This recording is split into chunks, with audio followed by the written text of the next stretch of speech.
Assalamualaikum warahmatullahi wabarakatuh. Waalaikumsalam. Alhamdulillah pada pagi hari ini sudah hadir di tengah-tengah kita Ustadz Imron Taslim ya, dari Pondok Pesantren yang topiknya tadi tentang bagaimana doa itu dikabulkan ya.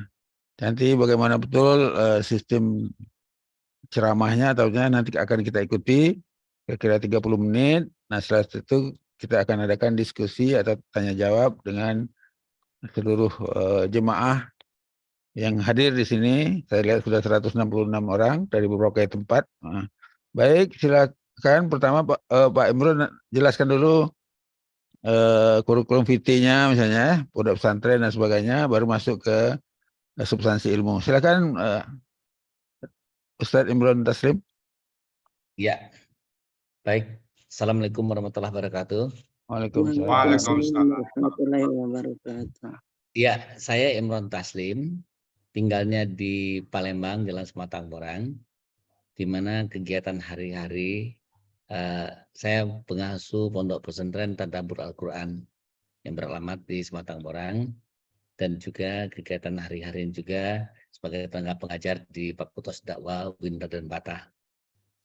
Sehari-hari juga saya mengisi acara di RRI, siaran rohani pagi yang rutin di RRI, dan juga hari-harinya berdakwah berkeliling di Sumatera ini. Skupnya alhamdulillah dikasih skup Sumatera, insya Allah berkah selalu.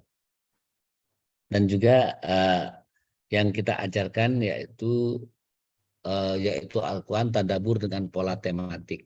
Jadi dengan pola tematik ini adalah dari ayat ke ayat yang membacakan, yang menyampaikan. Nanti saya sifatnya hanya memandu. Nanti kalau ada diskusi, saya hanya memandu, yang menjawab yang bertanya, yang bertanya yang menjawab. Gitu. Saya hanya memandu ayatnya saja. Insya Allah berkah selalu.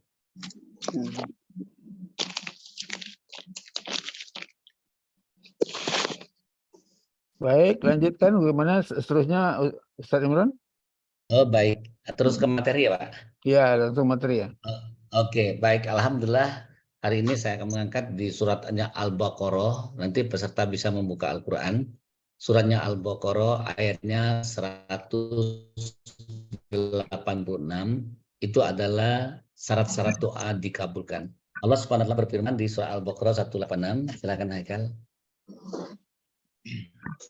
A'udzu billahi minasy syaithanir rajim. Bismillahirrahmanirrahim. Wa idza sa'alaka 'ibadi anni fa inni qarib ujibu da'watad da'i idza da'an falyastajibu li wal yu'minu bi la'allahum yarshudun. Ya. Lagu kita ini ya? Bukan. Baik ya. Bismillahirrahmanirrahim. Bismillahirrahmanirrahim. Dan apabila hamba-hambaku bertanya kepadamu Muhammad tentang aku, maka sesungguhnya aku dekat. Aku akan kabulkan permohonan orang yang berdoa apabila dia berdoa kepadaku. Hendaklah mereka itu memenuhi perintah-perintahku dan beriman kepadaku agar mereka memperoleh kebenaran. Masya Allah, luar biasa. Allah SWT menjelaskan di surah Al-Baqarah 186. Ini ada orang bertanya pada Nabi kita, wahai Nabi, di mana Allah? Maka keluarlah ayat ini bahwasanya, wahai Muhammad, jika hamba-hambaku bertanya tentang aku dekat. Aku dekat seperti apa? Allah menjelaskan di surat Qaf ayat 16. Sesungguhnya aku mengetahui segala isi hati kamu. Dan Allah dekat sedekat ulat leher. Dijelaskan di surat Qaf ayat 16-17. Dan Allah juga menyampaikan di sini bahwasanya aku akan mengabulkan semua permohonan hamba-hambaku. Jadi permohonan kita, doa kita itu semua dikabulkan oleh Allah. Begitu kita berdoa, Allah kabulkan. Ya. Tapi syarat untuk bisa sampai kepada kamu, itu ibaratnya ini ya, begitu doa kita, Allah kembalikan kepada kita lagi. Tapi syaratnya ini harus terbuka ibaratnya, botol ini harus terbuka. Tapi di sini Allah menjelaskan syaratnya ada 3, agar doa kamu itu kukabulkan kembali kepada kamu. 1, kamu melaksanakan perintahku. Nanti akan kita bahas perintah Allah apa. Yang kedua, kamu beriman kepadaku. Yang ketiga, kamu dalamkan kebenaran. Ini 3 syaratnya. 3 syaratnya. Di sini akan kita bahas perintah Allah. Apa sih perintah Allah itu? Allah Subhanahu wa taala memberikan perintah kepada kita di Al-Qur'an itu ada 3. Ada 3. Di suratnya surat 35, surat Fatir. Suratnya 35, surat Fatir, ayatnya 29 sampai dengan 30. أعوذ بالله من الشيطان الرجيم بسم الله الرحمن الرحيم إن الذين يتلون كتاب الله وأقاموا الصلاة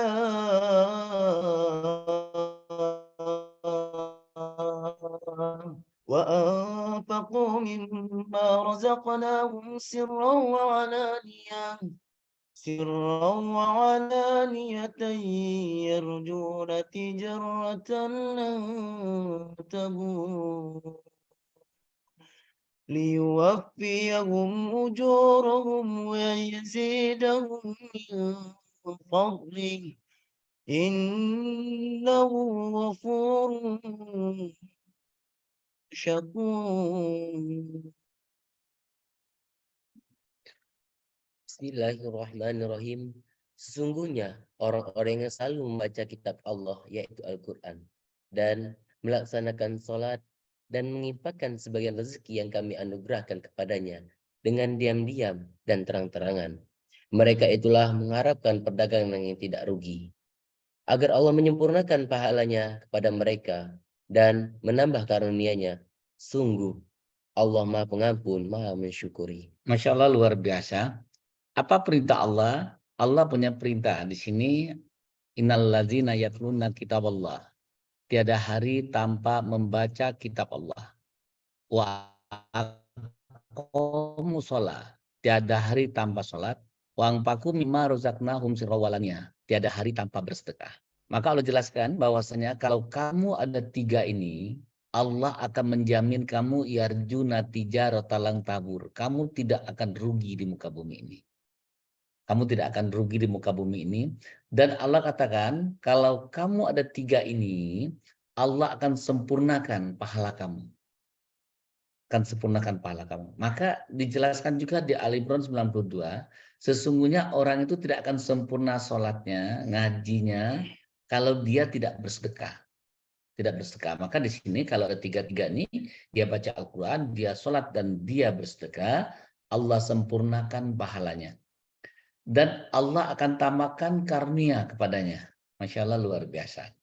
Sungguh Allah Maha Pengampun dan Allah akan menyukuri terhadap dirinya. Masya Allah, luar biasa. Kalau ada 3 ini, maka Allah akan memberikan 4 hadiah kepada kita.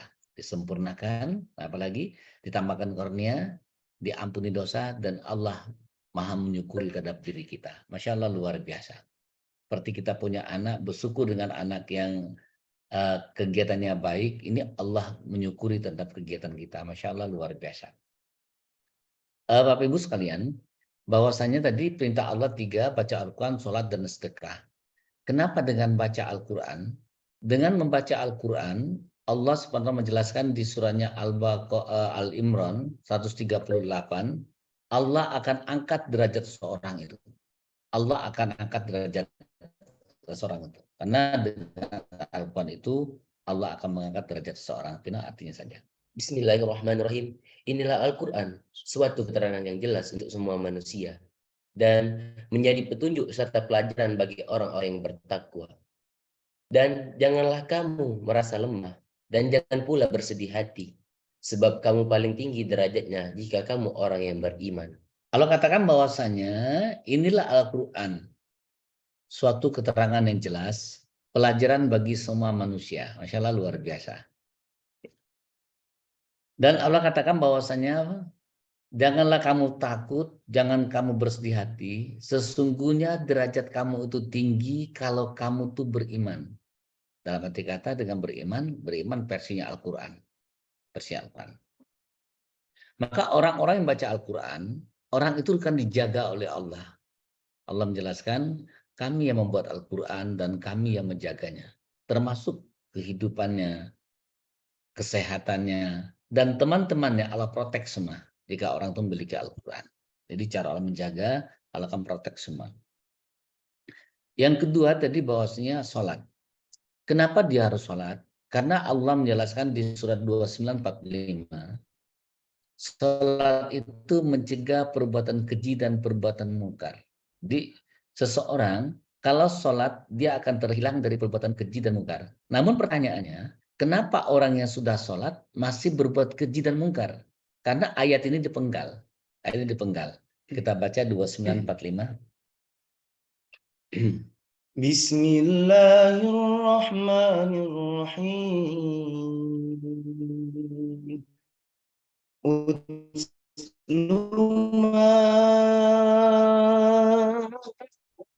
إليك من الكتاب وأقم الصلاة إن الصلاة تنهى عن الفحشاء والمنكر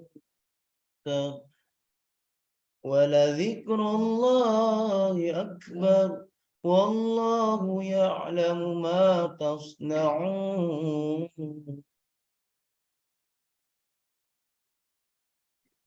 Bismillahirrahmanirrahim. Bacalah kitab Al-Quran yang telah diwahyukan kepadamu Muhammad dan laksanakanlah sholat. Sungguhnya sholat itu mencegah dari perbuatan keji dan mungkar. Dan ketahuilah mengingat Allah itu lebih besar keutamaannya dari ibadah yang lain. Allah mengetahui apa yang kamu kerjakan. Nah, di sini Allah katakan, bacalah Al-Quran yang telah diwahyukan kepada kamu. Setelah itu kamu sholat. Nanti kalau kamu baca Al-Quran, baca petunjuknya, kamu sholat, maka itu akan terhilang perbuatan keji dan mungkar.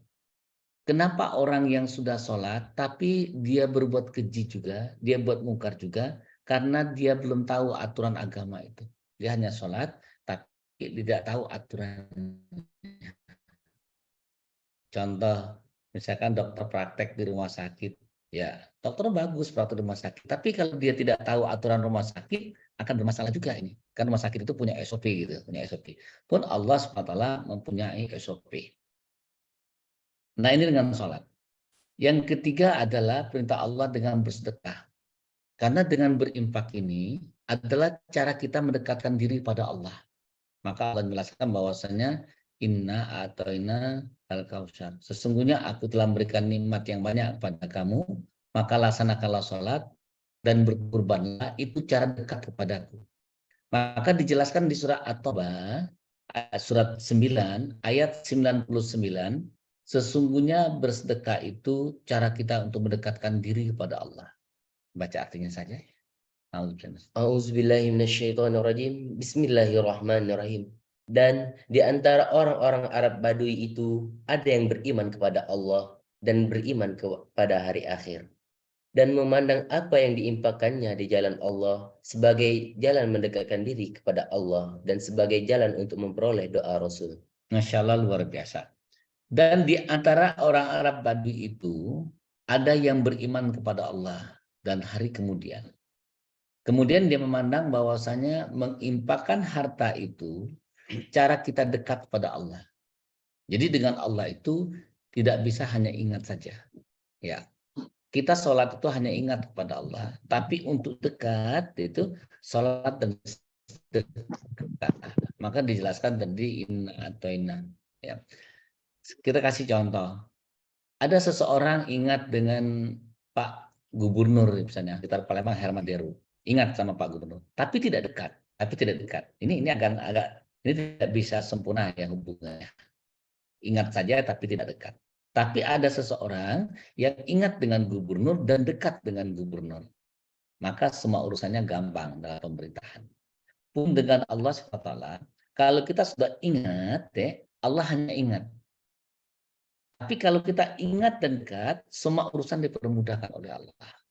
Semua urusan dipermudahkan oleh Allah. Maka di surat 9 ayat 9, bahwasanya berimpak itu adalah cara kita dekat kepada Allah. Tapi harus sholat. Impak juga tanpa sholat, Allah tidak akan terima. Allah tidak akan terima. Masya Allah luar biasa. Ini perintah Allah yang pertama. Yang kedua tadi bahwasanya kita kembali bahwasanya Allah akan mengabulkan semua permohonan hamba-hambanya dengan syarat satu, melaksanakan perintahku. Yang kedua, beriman kepada. Maka orang-orang yang beriman itu mempunyai ciri. Kita bahas dulu. Cirinya bahwasanya di surat Al-Anfal ayat 2, 3, dan 4. Allah jelaskan, Bismillahirrahmanirrahim. Innamal mu'minuna alladzina idza dzikrullah wajilat qulubuhum. Dibaca.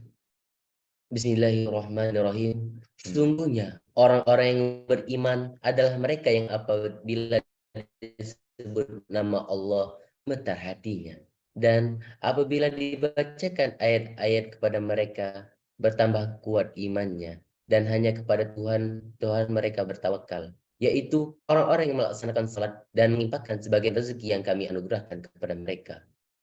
Mereka itulah orang-orang yang benar beriman. Mereka akan memperoleh derajat tinggi di sisi Tuhannya dan ampunan serta rezeki yang mulia. Masya Allah luar biasa. Orang beriman itu ada cirinya, ada 5 ya. Allah menjelaskan bahwasanya sesungguhnya orang beriman itu disebut nama Allah gemetar hatinya, dibacakan ayat Allah bertambah imannya, hanya kepada Allah dia bertawakal, dia sholat dan dia bersedekah. Maka kalau ada 5 ini, Allah memberikan 4 hadiah. Ulaika humul mu'minuna haqqo. Ku akui iman. Lahum daroja. Ku angkat derajat kamu. Wa maghfiratu. Ku ampuni dosa kamu. Warizqum karim. Nanti orang beriman rezekinya diprotek oleh Allah. Diprotek oleh, maka orang beriman itu disuruh memakan rezeki yang baik-baik. Nah, orang-orang yang beriman selalu berdoa pada Allah. Jadi doa kita pertama bukan meminta kaya, bukan meminta jabatan yang tinggi, bukan apa. Pertama doa kita itu untuk diakui iman dulu. Untuk diakui iman, sehingga Allah memberikan fasilitas pada kita nanti. Kalau Allah mengakui iman kita. Kita buka di surah Al-Imran ayatnya 16 ya. 16, surat Al-Imran 16. Allazina yaquluna rabbana. Bismillahirrahmanirrahim. Alladzina yaquluna rabbana innana faghfir lana dhunubana wa qina adzaban nar. Bismillahirrahmanirrahim, yaitu orang-orang yang berdoa, ya Tuhan kami benar-benar beriman, maka ampunilah dosa-dosa kami dan lindungilah kami dari azab neraka. Masya Allah luar biasa. Orang-orang yang beriman, dia tidak minta kaya. Orang yang beriman pertama minta akui iman pada Allah. Dan orang yang beriman meminta agar dia itu menjadi orang yang bertakwa di depan Allah. Karena Allah hanya memberikan fasilitas kepada orang-orang yang bertakwa. Maka orang yang beriman selalu berdoa, allazina yaquluna rabbana innana amanna faghfir lana dzunubana wa qina azabannar. Orang-orang yang beriman berdoa, ya Tuhan kami telah benar-benar beriman. Maka ampunilah dosa-dosa kami dan lindungi kami dari azab api neraka. Nah, bagaimana cara Allah mengabulkan doa kita? Allah mengakui iman kita, menjauhkan kita dari azab api neraka. Allah akan memberikan fasilitas pada kita. Di mana fasilitasnya ayat berikutnya, artinya saja. Bismillahirrahmanirrahim, yaitu orang-orang yang sabar, orang-orang yang benar, orang yang taat, orang yang menginfakkan hartanya, dan orang yang memohon ampunan kepada waktu sebelum fajar. Allah mengakui iman kita, Allah akan memberikan fasilitas pada kita. Pertama, as-sabirin. Kita akan menjadi orang yang sabar. Yang kedua, Allah katakan, kamu akan menjadi orang yang benar. Yang ketiga, akan menjadi orang yang taat. Yang keempat, kamu ahli sedekah. Yang kelima, Allah bangunkan di malam hari, yaitu untuk melaksanakan sholat tahajud. Ya, maka di hadis Nabi bahwasanya di malam hari itu Allah membuka, Allah akan mengabulkan semua doa kita. Jadi Allah meminta kepada kita bermohon ampun dan berdoa di malam hari. Karena Allah telah memberikan 5 fasilitas jika doa kita dikabulkan. Jadi sabar, benar, taat, suka bersedekah, dan dibangunkan di malam hari. Jam 3 malam kita dibangunkan oleh Allah. Secapek apapun kita, Allah bangunkan. Masya Allah, luar biasa. Nah, ini bahwasanya tadi kita kembali syarat doa dikabulkan. 1, dia melaksanakan perintahku. Yang kedua, dia beriman kepadaku. Yang ketiga, dia dalam keadaan kebenaran. Di mana benar itu orang yang baik hubungan kepada Allah dan baik hubungan pada manusia. Yang membuat terhambatnya doa kita dikabulkan kembali kepada kita karena kita ada penghalang, ada perisai, ada dosa-dosa yang ada pada diri kita yang tidak baik hubungan kepada Allah dan tidak baik hubungan pada manusia. Sehingga doa yang tidak bisa dikabulkan salah satunya orang-orang yang memutuskan hubungan kekeluargaan. Karena Allah menjelaskan di suratnya 47, surat Muhammad ayat 22 dan 23, orang-orang yang memutuskan hubungan itu bukan orang yang baik. Kita baca artinya saja, surat 47 ayatnya 22-23. Bismillahirrahmanirrahim. Maka apakah sekiranya kamu berkuasa, kamu akan berbuat kerusakan di bumi dan memutuskan hubungan keluargaan. Mereka itulah orang-orang yang dikutuk Allah. Allah dibuat tuli pendengarannya dan dibutakan penglihatannya. Allah katakan bahwasanya apakah kamu berkuasa sehingga kamu itu berani memutuskan hubungan kekeluargaan. Ya. Maka kalau kamu berani memutuskan hubungan kekeluargaan itu, kamu kukutuk dan kulaknat. Jadi orang dikutuk dilaknat oleh Allah, doanya mustahil akan bisa tembus kembali pada dirinya sendiri. Pertanyaannya, kenapa tadi Allah katakan kalau kamu berdoa semua aku kabulkan, semua kita berdoa itu dikabulkan oleh Allah, kembali kepada kita. Namun penghalang doa untuk masuk pada kita kasih contoh, ini kalau terbuka ya, ini bisa masuk semua. Bisa masuk pena, bisa masuk apa ya. Tapi kalau ditutup, ini tidak bisa masuk. Tidak bisa masuk ya. Tidak bisa masuk. Maka ada orang-orang yang tidak baik hubungan kepada Allah dan tidak baik hubungan pada manusia, maka terhalang doanya untuk kembali. Terhalang doanya kembali. Nah, maka dijelaskan orang-orang yang mau berdoa pada Allah dalam kebaikan, Allah juga punya perjanjian di Al-Quran. Allah juga memberikan informasi di surah 42 ayat 26. Orang-orang yang berdoa itu saya kabulkan, yang bisa kembali kepadanya hanyalah orang-orang yang soleh. Gitu. Surah 42 ayatnya 26. Dibaca. Ya, artinya saja. Bismillahirrahmanirrahim.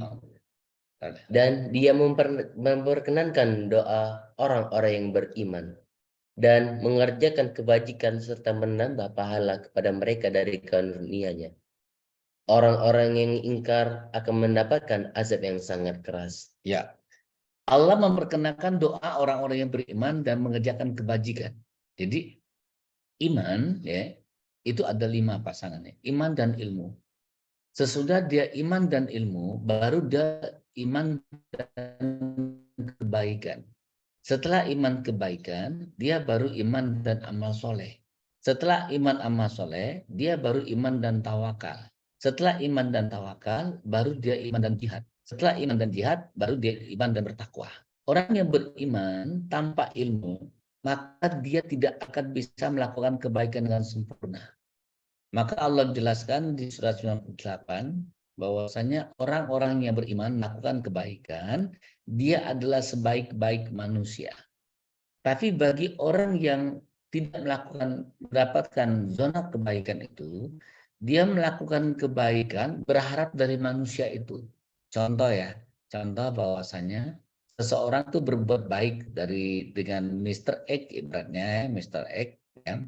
Maka dia bilang bahwasanya saya sudah berbuat baik dengan dia, namun dia terima kasih pun tidak. Nah, itu ketahuan bahwasanya dia beriman, dia berbuat kebaikan, tapi tidak punya ilmu. Dia tidak punya ilmu. Maka orang yang beriman tanpa ilmu, berbuat kebajikan tidak akan menjadi sempurna. Jadi iman harus ilmu, setelah itu dia bisa berbuat kebajikan. Kalau orang sudah beriman dan berilmu, dia berbuat kebajikan tanpa pamrih. Karena dia yakin dia berbisnis pada Allah. Dia bukan berbisnis pada manusia, tapi dia berbisnis pada Allah. Dia yakin bahwasanya Allah yang membalas semua kebaikannya itu. Nah, dijelaskan juga dalam kebaikan seperti apa. Allah itu meminta kepada kita, ya, meminta kepada kita agar kita itu melakukan kebaikan itu seperti apa. Kebaikan itu pertama dengan cara kita berdoa dengan cara baik. Dengan cara baik. Kita berdoa dengan cara baik, maka Allah menjelaskan di suratnya Al-A'raf 55, hendaknya kita berdoa itu dengan lembut, Dan Allah tidak menyukai berdoa dengan yang tidak baik gitu. Allah tidak menyukai orang berdoa yang tidak baik. Contoh kita mendoakan orang lain, mendoakan agar dia celaka. Allah tidak suka. Dan namun sifat itu ada pada manusia, karena Allah jelaskan di surat 17 ayat 11 bahwasanya Allah tidak menyukai orang-orang yang berdoa yang tidak baik. Contoh ya, kita kasih contoh. Kita pada saat lagi kajian ada orang yang bawa motor, anak muda yang keras-keras, terang nengeng seperti apa. Lantas ada yang berdoa, ya semoga dia celaka, semoga dia jatuh. Itu bukan orang yang baik. Itu bukan orang yang baik. Dan pada saat orang disakiti, dia mendoakan lawan yang menyakitinya dengan tidak baik, dengan kata-kata, semoga dia merasakan apa yang aku rasakan. Itu bukan orang baik. Karena orang yang baik pasti akan berbicara baik. Karena orang yang baik itu akan berbicara baik. Allah menjelaskan bahwasanya Al-Quran itu isinya kebaikan-kebaikan semua. Kebaikan-kebaikan semua. Nah, maka dari itu, orang-orang yang selalu bicara baik, doanya mudah dikabulkan oleh Allah. Namun sebaliknya, jika seseorang itu berbicara yang tidak baik, itu akan menutupi peluang-peluang doanya untuk dikembalikan oleh Allah. Masya Allah, luar biasa. Ya, mudah-mudahan tadi kita uraikan bahwasanya Allah akan mengabulkan semua doa kita dengan syarat 3. 1, dia melaksanakan perintahku, yaitu tadi perintahnya ada 3, baca Al-Quran, sholat, dan sedekah. Yang kedua, dia beriman kepadaku, di mana orang beriman mempunyai 5 ciri, dan orang yang beriman selalu berdoa untuk diakui imannya. Setelah diakui imannya, Allah SWT memberikan fasilitas tadi sabar, benar taat, suka bersedekah, dan dibangunkan di malam hari. Masya Allah, luar biasa. Ya, yang ketiga adalah dia dalam keadaan kebenaran, baik hubungan kepada Allah dan baik hubungan pada manusia. Insya Allah berkah selalu, kita kembalikan ke MC lagi. Baik, terima kasih Ustadz Imron Taslim. Para jemaah yang saya hormati, kita sudah sama-sama dengarkan. Ini yang sistem yang barangkali berbeda sama sekali dengan selama ini kita ikuti. Ini saya lihat ini sistem di pondok pesantren ya. Mulai dengan topik tadi Al-Baqarah tentang doa, kemudian menyambung-nyambung ke doa ke ayat-ayat yang lain, kemudian dijelaskan lebih lanjut gitu ya. Nah, tadi sudah dibacakan suratnya, kemudian artinya apa, kemudian ditafsirkan oleh Ustadz Imron ya. Baiklah, barangkali sudah ada yang mau bertanya. Kita masuk ke diskusi ya, Pak Imron ya. Ya, baik. Baik, barangkali silakan Buya Rizal dulu, silakan Buya. Syukran Prof. Alhamdulillah. Terima kasih Pak Ustadz Imron Taslim. Saya melihat Pak Prof ya, bahwa kita di Al-Sani kan, tadi kan ada 3, saya coba ambil yang Fatir 2930 dulu. Bahwa pertama membaca Quran. Insya Allah kita di Al-Sani, siapapun bisa tanya, tiada hari berlalu tanpa membaca Quran, bahkan sampai mati. Alhamdulillah. Jadi saat pertama, insya Allah ya Bapak-Bapak Ibu, semoga istiqomah dengan Al-Quran ya. Yang kedua, sholat.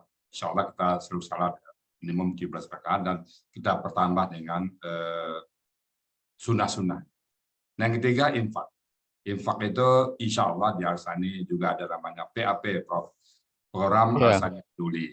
Kita peduli kepada lingkungan kita, terutama guru-guru Quran yang di Grup Sentul ini yang mereka mengajar Quran tanpa pamrih. Nah, kita yang punya kelebihan harta, kita bina mereka, insya Allah. Kemudian juga para duafa. Jadi kita melalui program PAP, Pak Ustadz, ada kita. Jadi insya Allah 3 ini sudah alasani banget itu Pak Ustadz. Ya. Mudah-mudahan teman-teman semuanya bisa Islam. Oh, dia banyak sekali yang banget, Prof. Saya itu aja, Prof. Sekali lagi saya sangat senang dengan tematik pagi ini. Di pondok memang dihubungkan dengan ayat, karena kita gramatikal ya kita satu ayat kita mantapkan. Nanti tinggal menghubung-hubung dengan ayat lain aja, Pak. Jadi itu, tapi secara gramatikal kita memahami ayat 1 ini, kita kayak lain kita juga paham. Jadi insya Allah sekarang Ustadz Imron Taslim, saya kembalikan ke Prof. Silakan. Baik, terima kasih Buya. Barangkali ada komentar dari Ustadz Imron, silakan. Masya Allah luar biasa. Jadi ini sama-sama tematik saya kira, cuma berbeda ininya ya. Ada yang gramatikal, nah ya. Ya, Masya Allah luar biasa. Terima kasih sekali Buya.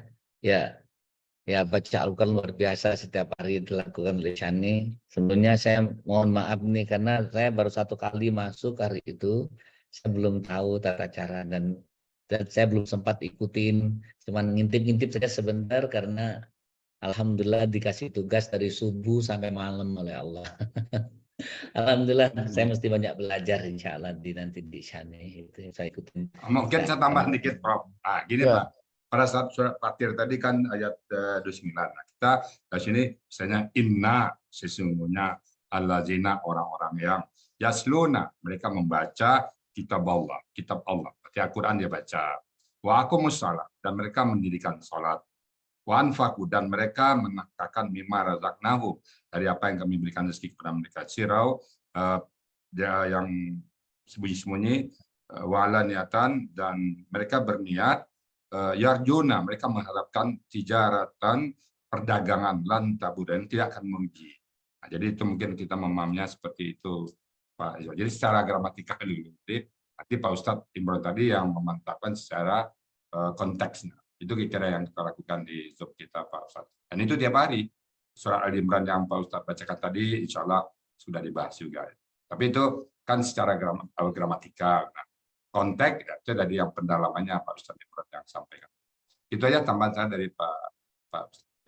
Baik Buya, jadi itu tadi kalau di Al-Hasani kata per kata begitu ya.